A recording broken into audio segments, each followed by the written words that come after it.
Welcome on in. Go Birds at the half. I'm Tucker Bagley, joined as always by Eliot Shorr-Parks, live at the link in the press box. Eliot, it was a first half that's up until about 30 seconds ago seemed like everything was going according to plan. It wasn't pretty at times, but it was successful. And then obviously a blocked field goal return for a touchdown makes it 10-10.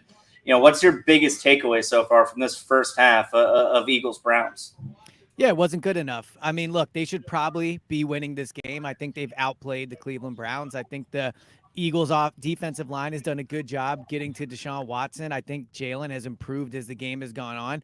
But here's the worrisome part. You've probably gotten a lot of what you wanted to see, and it's 10-10. And I know part of that obviously is because of that block kick at the end.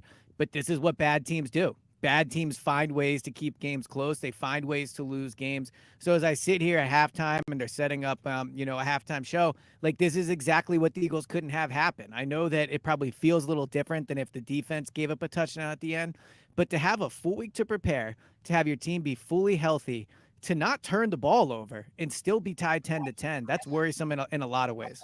Yeah, and you mentioned, they played well for most of the first half. And for a team like the Browns, you want to bury them early, right? You wanted them to go into halftime not really feeling like they have a shot. And now all of a sudden, they start with the ball in the second half.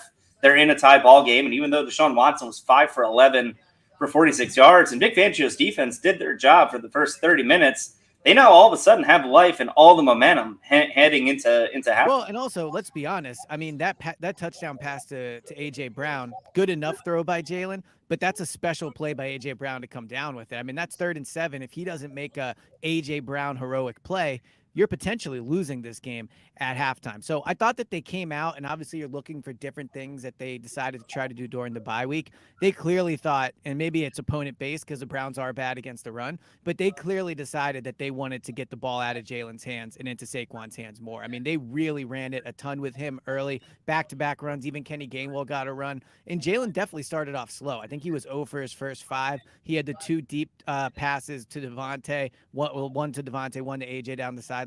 But I thought he really came out kind of rusty. But as he went on, I did think he improved. The nice play to Calcaterra, that Calcaterra got some yak. By the way, I've never seen Calcaterra run that fast. He looked way faster than I expected.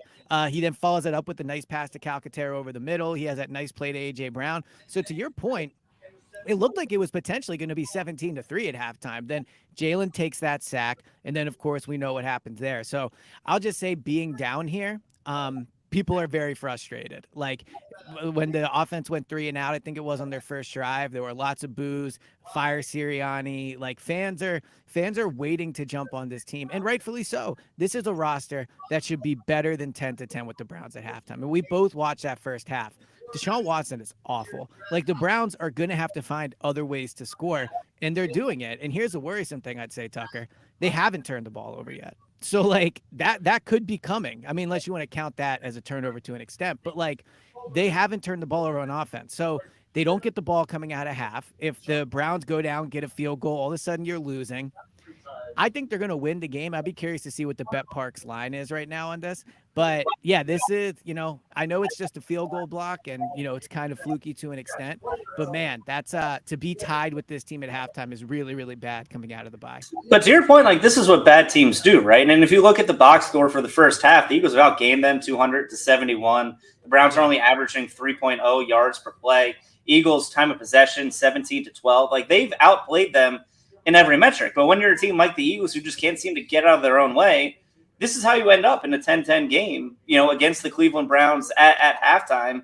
And, you mentioned A.J. Brown, I think, has had a pretty special so far day. The touchdown catch doing A.J. Brown things, which is exactly what we thought. But, offensively running the ball, Saquon Barkley's got 12 carries already for 42 yards. Jalen Hurts carried the ball 9 times for 26 yards. You mentioned, they really tried to get the running game going, and they just haven't been able to yet. And really, outside of a couple big plays by Grant Calcaterra and A.J. Brown, the offense just hasn't been able to really pick up a lot of traction. So the thing I love about doing the halftime thing is we can just fire off takes at after the game, maybe, just that don't mean anything. But this is probably what it was like to watch the Giants for a few years, right? Like Saquon's doing special things. They had one nice play on offense, but they find ways to keep teams in the game. And I'll be curious to see coming out what they do in the second half because the running game is working. But if they fall behind 13-10, if God forbid 17-10, if the Browns go down the field and score, are they going to be able to resist throwing the ball? Because running it is working. Saquon has been their best player by a mile. I mean, I guess AJ's actually been pretty good, but regardless, Saquon has been their best playmaker, I think, so far in this half. And really, all season, he's been their best playmaker. Do you think that if the Browns come out and score, if they're behind 17 to 10, 13 to 10, that this coaching staff is going to be able to resist just going throw heavy? Because Jalen has improved, but ultimately, I still think you want the ball in Saquon's hands. Yeah, totally. Like you wonder, the anxiety we're feeling, the anxiety that's in the building, the anxiety that's being felt by the fan base. Like the coaches and players feel that sure, too 100%. on the sideline. And you have to wonder that if they do fall down, if Deshaun Watson leaves the scoring drive coming up out of the halftime, do they start to panic? And do they start to push buttons that they necessarily did not want to push? Before we move on, I just want to move ahead and look at the defensive side of the ball, who I thought played really well. And one guy I want to kind of focus on is Cooper DeJean, who got his first start today playing in the slot, had nice coverage on a pass into the end zone late in the second half, got credit for a sack after Moro Ojomo kind of blew up a play and he cleaned it up. What have you seen from the defense and what have you seen from Cooper DeJean in his first start as an Eagle? Well, it can't be said enough. I mean, Deshaun Watson's pretty bad. Like some of these passes he's making are pretty bad. I mean, I had one of my friends text me and say it would be like watching one of us play quarterback where you just have no idea what's happening after the ball snapped. Like that's how it looks. But that being said, the defense is doing what they're supposed to do. You take away that kick, the block kick for a touchdown. They gave up 3 points in the first half. Like that is a good showing. I don't care who you're going against. 3 points is an outstanding showing. And I think the defensive line, as I said, has done a good job getting after Deshaun Watson. Now, early on in the game, the Browns lost their backup center. They now are their third string center. They were already missing, I believe, one of their guards. So they're doing what they're supposed to do. They are getting to Deshaun Watson. You mentioned Cooper DeJean.